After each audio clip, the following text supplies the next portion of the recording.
Bismillahirrahmanirrahim.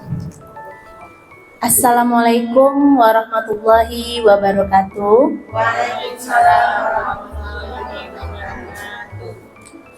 Yang terhormat Bapak, Ibu, guru, serta orang tua murid yang bersedia hadir pada hari ini, dan tak lupa pula ibu sayangi, anak-anak ibu yang sudah menyediakan waktu untuk dapat berkumpul pada hari ini, yaitu dalam rangka mempresentasikan hasil pemetaan aset SLB Negeri Kundur. Untuk kita ketahui ya Bapak Ibu, kenapa kita harus mempresentasikan hasil pemetaan aset kepada seluruh stakeholder yang ada di sekolah ini, yaitu untuk agar kita semua dapat bekerja sama untuk memanfaatkan aset-aset yang ada di sekolah ini.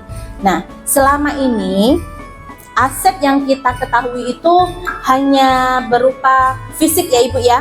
Aset itu hanya berupa kayak bangunan, hanya seperti itu. Ternyata banyak Ibu aset yang ada yang kita miliki.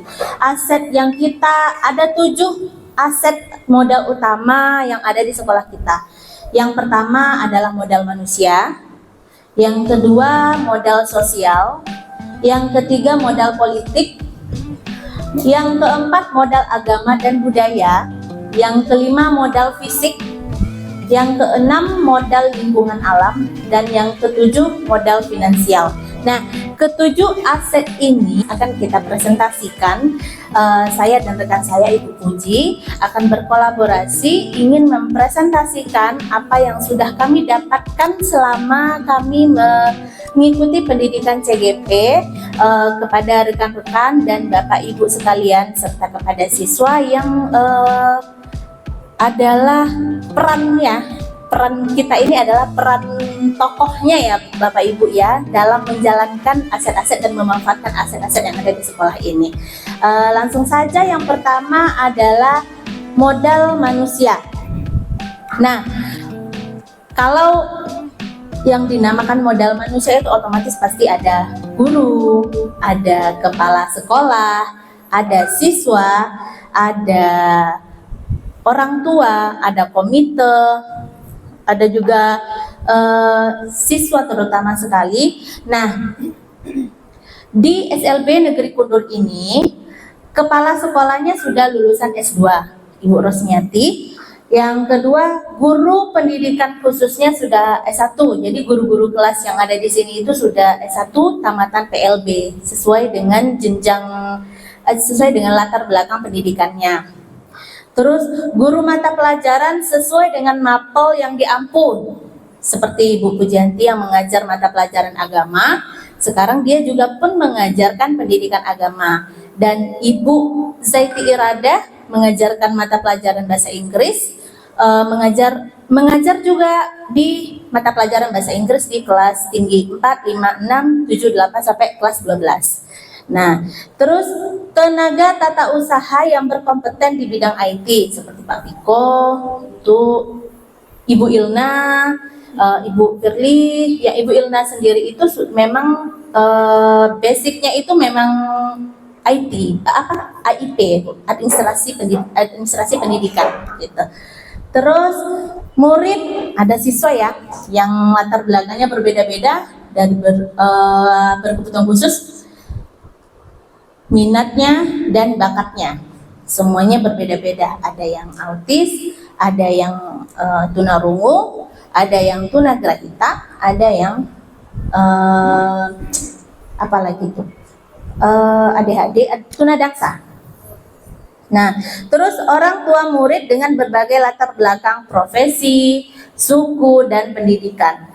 Yang selanjutnya, komite yang kooperatif dan selalu mendukung program sekolah. Sangat-sangat mendukung ya Bapak Ibu ya, orang tua murid, komite sangat-sangat mendukung. Apapun kegiatan di sekolah, garcep, pagi ditelepon langsung datang, alhamdulillah. Yang selanjutnya, instruktur ahli di bidang vokasional, contohnya dari masyarakat. Nah, Eh, Contohnya itu misalnya kita apa? Orang puskesmas. Hah? Iya, Bu Haja Herita salah satu contohnya itu kan menjahit ya Ibu ya. Itu kan bisa kita keahlian Ibu Haja Herita itu kita manfaatkan untuk menambah vokasi yang ada di sekolah ini. Itu adalah salah satu aset Ibu, aset manusia yang bisa kita manfaatkan untuk menunjang kemajuan sekolah kita.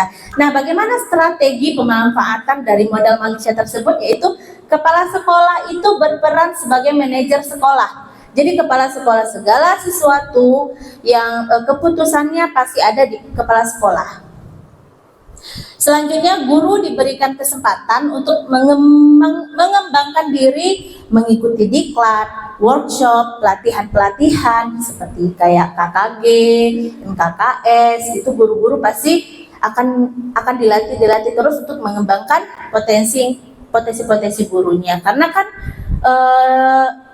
ilmu itu pasti berkembang sesuai dengan zamannya ya Bapak Ibu ya. Selanjutnya murid juga diberi kesempatan untuk mengembangkan bakat dan minatnya yang disesuaikan dengan karakteristiknya. Contohnya di sini ada vokasi.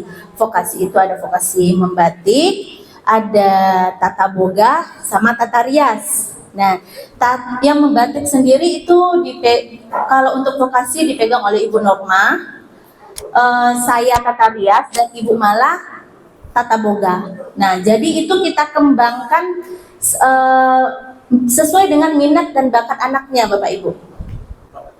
Dan juga ada ekstrakurikuler, ada pramuka, ada seni tari. Jadi siswa-siswa membatik yang dibimbing langsung oleh Ibu Puji, pramuka oleh Bapak Izhar. Nah, langsung disesuaikan dengan minat dan bakat anak. Jadi di sanalah kita akan tahu di mana anak ini minatnya gitu. Nah, nanti setelah kita tahu bahwasanya anak saya ternyata minatnya ke sini nih, anak saya minatnya ke sini. Nah, di situ yang akan kita kembangkan, yang akan kita fokuskan gitu. Karena kita tidak bisa memaksakan siswa atau anak didik kita itu pada kamu harus bisa menyelesaikan perkalian ribuan nih. Kita tidak bisa memaksakan. Kita bisa memanfaatkan apa potensi yang ada pada diri anak tersebut. Selanjutnya, orang tua murid yang berkolaborasi dengan guru melaksanakan program sekolah. Contohnya, ya seperti ini, Bapak Ibu, kita punya acara sekolah, Bapak Ibu diundang, datang dengan senang hati, alhamdulillah menyediakan waktu untuk datang ke sini menghadiri acara ini. Terus ada kegiatan gotong royong bersama yang Bapak Ibu orang tua siswa ini sangat antusias, kadang membawa makanan dari rumah. Jadi itu adalah salah satu bentuk modal manusia yang dapat kita manfaatkan untuk kemajuan sekolah kita. Nah, ini Bapak Ibu contoh-contoh dari dokumentasi modal manusia. Ada kepala sekolah, guru dan siswa, ada siswa-siswa yang berprestasi, ada kegiatan pelatihan guru, ada program vokasional yang kita laksanakan setiap minggunya, ada ekstrakurikuler batik yang diadakan ada 2 kali sebulan dan ada 3 kali sebulan yang langsung dilatih oleh Ibu Pujiati. Nah, selanjutnya modal sosial. Nah, apa saja sih yang termasuk pada modal sosial ini? Modal sosial ini bentuk kerjasama dengan berbagai lembaga, contohnya Sanggar Seni. Yang kedua, ada puskesmas dan kepolisian. Terus organisasi profesi seperti MKKS, KKG, PGRI, kelompok belajar. Nah, yang ketiga itu tata tertib dan keyakinan kelas. Nah, kerjasama dengan berbagai lembaga itu sudah kita laksanakan dari dulu. Kerjasama dengan polisi, kepolisian, kerjasama dengan puskesmas, yaitu salah satu bentuk kerjasamanya tim puskesmas itu datang secara rutin, cek berkala ya, yang di koordinatornya sendiri dari pihak sekolah ini adalah Ibu Atika. Nah, beliau yang langsung turun tangan mengkoordinir siswa-siswa kita ini. Ada posyandu, bias, imunisasi, cek kesehatan, baik siswa atau guru-guru, cek gigi, cek telinga. Jadi tim puskes itu salah satu bentuk kerjasama kita dengan tim puskesmas. Nah, selanjutnya dengan sanggar seni, mungkin kita lebih tepatnya ada bekerjasama dengan orangnya, yaitu mendatangkan ahli seninya ke sini. Batik ya, Bu Puji, itu enggak ya? Iya, Batik ya, batik itu kerjasama juga. Kita kemarin MOU juga dengan batik yang di Batam ya, di Batam. Nah, berapa hari itu? 3 hari yang melatih siswa dan guru yang langsung sekarang dipegang oleh Bu Puji. Bu Puji masih sampai sekarang masih konsultasi dengan, karena kan masih panjang kan. Nah, selanjutnya dengan kepolisian. Nah, kemarin juga pernah ada kita melakukan kegiatan dengan kepolisian, yaitu tentang penggunaan obat-obat terlarang, sex education. Itu sangat dibutuhkan sekali oleh siswa-siswa kita, karena tidak tertutup kemungkinan perkembangan seks untuk anak-anak berkebutuhan khusus ini sebenarnya sama dengan normal ya Bapak Ibu ya. Jadi tidak usah kaget gitu. Kadang pelampiasannya saja yang berbeda. Nah, selanjutnya organisasi profesi, MKKS, KKG, PGRI, kelompok belajar. Nah, ini sudah kita laksanakan. Kita juga, Ibu Kepala Sekolah juga ada mengikuti MKKS, guru-guru mengikuti KKG, guru-guru juga ikut dalam organisasi PGRI, dan sekarang alhamdulillah guru-guru juga di dalam lingkungan sekolah ini membentuk kelompok belajar untuk mengembangkan potensi guru-guru yang ada di sekolah kita, berbagi praktek baik, ilmu yang kita dapat dari luar kita bagi ke dalam rekan-rekan, itu bisa kita laksanakan dalam kelompok belajar. Yang ketiga adalah tata tertib dan keyakinan kelas. Nah, tata tertib dan keyakinan kelas ini itu sudah kita juga laksanakan di kelas. Jadi sebelum kita belajar, kita membentuk tata tertib dan keyakinan kelas dulu. Apa nih keyakinan kelas yang akan kita laksanakan sebelum memulai pelajaran? Nah, anak-anak itu keyakinan kelas itu anak-anak sendiri Bu, yang kita pancing untuk menyebutkan apa sih? Oh, saya harus izin nih sebelum keluar ke kamar mandi, saya harus izin dulu kepada ibu. Biasanya kalau lalang aja. Nah, setelah kita bentuk tata tertib dan keyakinan kelas ini, alhamdulillah siswa-siswa kita mengikuti karena peraturan itu mereka yang buat dan untuk mereka sendiri. Gitu. Nah, bagaimana strategi pemanfaatannya? Seperti yang sudah dijelaskan tadi, bekerja sama dalam program penyuluhan, imunisasi, sosialisasi, kesehatan remaja. Nah, guru mengikuti berbagai kegiatan yang diselenggarakan oleh organisasi profesi. Yang selanjutnya, sosialisasi tentang tertib sekolah yang membuat kesepakatan kelas di masing-masing kelas. Nah, di masing-masing kelas itu memang sudah ada kesepakatan kelasnya, Bapak Ibu. Nah, ini dokumentasi modal sosial ya Bapak Ibu. Ada baksos yang kemarin dilaksanakan, ada KKG yang dilaksanakan setiap bulannya, ada imunisasi oleh puskesmas dan sosialisasi penyalahgunaan narkoba dan sex education yang dilaksanakan oleh kepolisian kemarin. Selanjutnya modal politik. Nah, gimana nih modal politik? Modal politik ini adalah kebijakan, gitu. Nah, kebijakan kepala sekolah dalam kegiatan pembelajaran. Jadi segala sesuatu yang kita yang dibawa oleh guru itu berdasarkan dari kebijakan kepala sekolah dulu. Yang kedua, kebijakan dinas pendidikan. Selanjutnya, pemilihan ketua organisasi sekolah, seperti pemilihan ketua OSIS yang sudah kita laksanakan juga. Nah, bagaimana strategi pemanfaatannya? Kebijakan kepala sekolah yang mendukung kegiatan pembelajaran yang berpihak kepada murid. Jadi segala sesuatu pembelajaran sekarang itu dari murid dan dikembalikan kepada murid. Ya, intinya kita segala sesuatu itu berpihak kepada murid. Bagaimana murid itu bisa senang di dalam kelas gitu. Dan selanjutnya pemilihan ketua OSIS oleh siswa SMP LB dan SMA LB. Kemarin sudah kita laksanakan juga pemilihan ketua OSIS yang dipilih oleh siswa-siswi SMP LB dan SMA LB tersebut.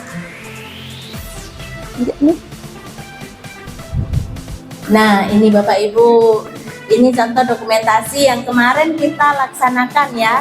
Pemilihan dari ketua OSIS dan ada juga debat calon ketua OSISnya. Memang betul-betul dilaksanakan debatnya. Mereka memang menyampaikan visi misi mereka saat ketika mereka menjadi ketua OSIS. Yang tunarungu menyampaikan dengan isyaratnya, yang tunagrahita menyampaikan dengan bahasanya sendiri.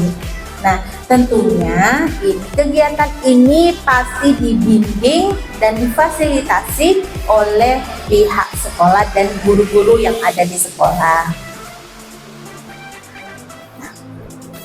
Ini lagi ya. Oke. Alhamdulillah sesi saya sampai modal politik. Selanjutnya akan dibahas oleh Ibu Pujiati. Assalamualaikum warahmatullahi wabarakatuh.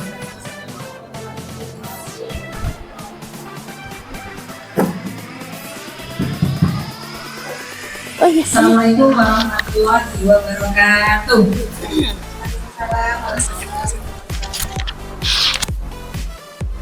Alhamdulillahirabbil alamin wa bihi nasta'inu ala umuri dunya waddin wa ala alihi wa sahbihi ajmain.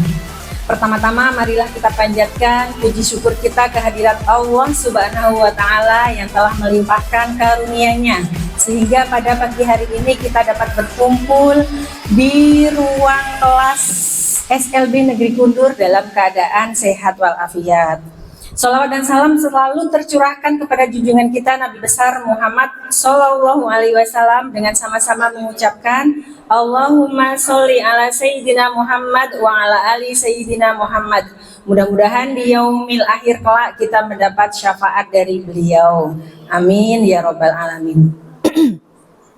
Yang kami hormati Bapak Ibu Guru, yang kami hormati Ibu Wali Murid, dan yang Ibu sayangi anak-anak Ibu, terima kasih telah meluangkan waktu berpartisipasi dalam kegiatan kami kali ini, Bu. Bahwa kegiatan kami ini adalah salah satu tugas untuk memenuhi tugas dari kegiatan atau program calon guru penggerak ya Bapak Ibu, seperti yang sudah disampaikan dengan Bu Winda tadi, bahwasanya di sekolah kami yang sebelumnya di angkatan 8 adalah Pak Ishar dan di angkatan 9 ini adalah saya dengan Bu Winda. Baik, melanjutkan pemaparan dari Bu Winda tadi, bahwasanya aset SLB Negeri Kundur ini terdiri dari 7 aset ya Bapak Ibu. Saya sebutkan lagi, yang pertama adalah modal manusia. Jadi aset itu adalah modal ya Bapak Ibu, atau bisa disebut dengan harta. Jadi hartanya sekolah. Yang pertama adalah modal manusia, yang kedua modal sosial, yang ketiga modal politik, yang keempat modal agama dan budaya, yang kelima modal fisik, yang keenam modal lingkungan alam, dan yang ketujuh adalah modal finansial. Yang sudah dipaparkan oleh Ibu Winda adalah 3 modal ya Bapak Ibu.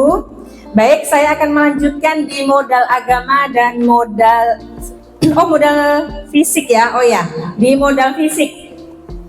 Baik, modal fisik yang ada di sekolah kita ini seperti Bapak Ibu ketahui bahwa fisik adalah bangunan. Jadi gedung sekolah, buku pelajaran, toilet, UKS, perpustakaan, koneksi internet, akses jalan raya, itu adalah termasuk modal fisik. Yang strategi pemanfaatannya adalah penggunaan ruang kelas yang diatur sesuai dengan kebutuhan bagi murid dengan kebutuhan khusus. Selanjutnya, aksesibilitas bagi murid dengan hambatan fisik dan penglihatan. Kebetulan di sekolah kita belum ada ya Bu ya, yang tunanetra ya Bu ya.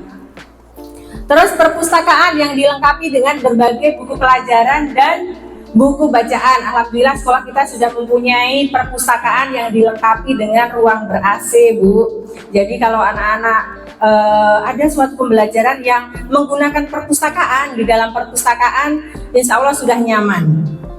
Selanjutnya, penggunaan teknologi untuk membuat media pembelajaran yang aktif.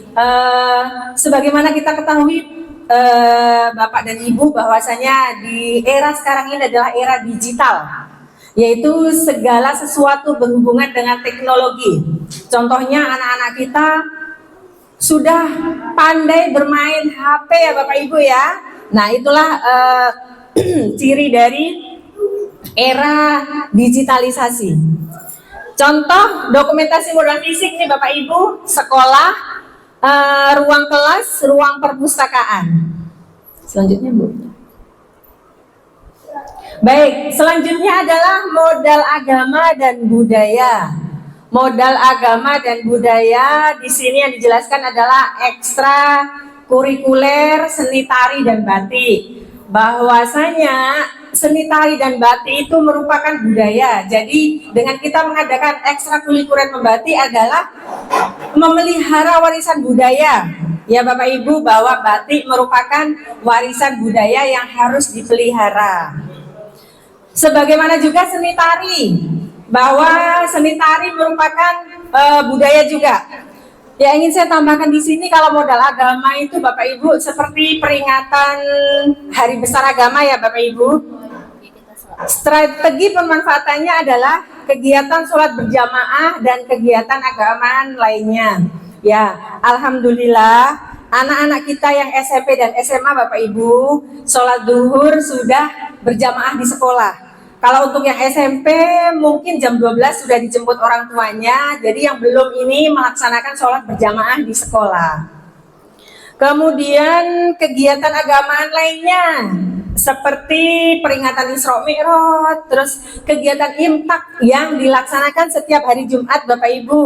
Yang di situ kita mengajarkan anak-anak untuk berinfak seikhlasnya setiap hari Jumat. Itu uang infak tersebut dimanfaatkan juga Bapak Ibu untuk membiayai peringatan keagamaan Bapak Ibu, karena sekarang ini kegiatan peringatan, semua peringatan tidak ditanggung oleh dana BOS. Jadi untuk kegiatan khusus perayaan agama diambil dari kumpulan infak yang setiap hari Jumat itu dikumpulkan ya Bapak Ibu. Kemudian ekstrakurikuler seni tari yang diadakan setiap minggunya. Ya, seni tari diadakan setiap bulan itu, ada yang 3 kali, ada yang 2 kali ya Bapak Ibu seni tari. Masih lanjut dilaksanakan dengan pembinanya Ibu Fitri. Ini adalah contoh dokumentasi modal agama Bapak Ibu, yaitu peringatan Isra Mi'raj, kegiatan imtak, kemudian ekskul seni tari dan ekskul membatik. Selanjutnya adalah modal lingkungan alam. Modal lingkungan alam adalah modal dari sekolah yang bisa dimanfaatkan untuk pembelajaran di dalam lingkungan sekolah, seperti lingkungan pantai dan bakau. Yang kedua, lingkungan sekitar sekolah seperti kantor camat, puskesmas. Strategi pemanfaatannya adalah memanfaatkan pantai untuk mencari bahan-bahan keterampilan seperti pasir, kulit kerang, dan lainnya. Selain itu, pantai juga bisa dimanfaatkan untuk perayaan apa kemarin itu ya? Ada kita perayaan ya, ulang tahun SLB ya. Jadi itu adalah salah satu pemanfaatan modal lingkungan alam. Kemudian memanfaatkan lingkungan sekitar menjadi sumber belajar selain sekolah. Jadi sekolah kita ini Bu baru mau penghijauan Bu ceritanya. Jadi baru memulai menanam-nanam, jadi biar sekolah kita menjadi asri Bu. Kalau sekolah kita asri, siswa tidak akan bosan. Jadi pembelajaran tidak hanya dilakukan di dalam kelas, tapi bisa di luar kelas. Kalau di luar kelas tidak ada pohon kan panas betul ya Bu ya. Jadi mudah-mudahan nanti pohonnya rindang sehingga anak-anak kita bisa belajar di luar kelas. Memanfaatkan lingkungan sekitar menjadi tempat pembelajaran kontekstual ya, seperti yang saya sampaikan tadi. Ini contoh dokumentasi modal lingkungan alam. Contohnya adalah Islamic Center. Alhamdulillah sekolah kita dekat dengan Islamic Center ya Bapak Ibu. Terus puskesmas dan pantai. Selanjutnya adalah modal finansial. Modal finansial ini adalah modal keuangan Bapak Ibu. Jadi sumber dari keuangan sekolah kita ini Bapak Ibu adalah dari dana BOS dan dana BOS kinerja. Jadi memang sekolah kita ini sumber dananya dari dana BOS. Kalau sekolah lain kayak SMA, SMK ada dana SPP ya Bapak Ibu. Karena di sekolah kita belum, jadi memang murni dari dana BOS. Dan alhamdulillah tahun 2023 kemarin sekolah kita mendapat dana BOS kinerja Bapak Ibu. Ada tambahan kemarin di bulan November kalau saya tak salah.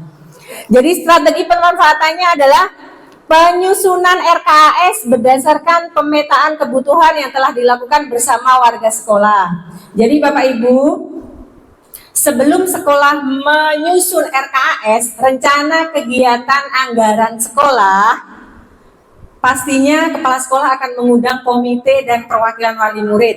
Apa yang akan kita buat dana BOS ini untuk kegiatan setahun ke depan? Itu selalu diundang ya Bapak Ibu ya, karena sekolah ingin menyampaikan aspirasi dari Bapak Ibu. Kira-kira apa kegiatan yang akan dibuat dengan menggunakan dana BOS? Karena dana BOS ini Bu, dana BOS ini dihitung per anak Bu dalam setiap tahun. Satu anak itu kalau saya tak salah 4 juta berapa gitu untuk SLB ya. Dia per jenjangnya beda Bu, SD, SMP, SMA dan SLB itu berbeda. Jadi SLB ini 4 juta berapa dikalikan jumlah anak, itulah yang didapat dana BOS dari sekolah tersebut. Kalau jumlah siswa di bawah 60 siswa masih dihitung perhitungannya 60. Kalau di atas 60, misal 61, 62, dikali 61 kali 4 juta, itulah total dana BOS yang kita dapat.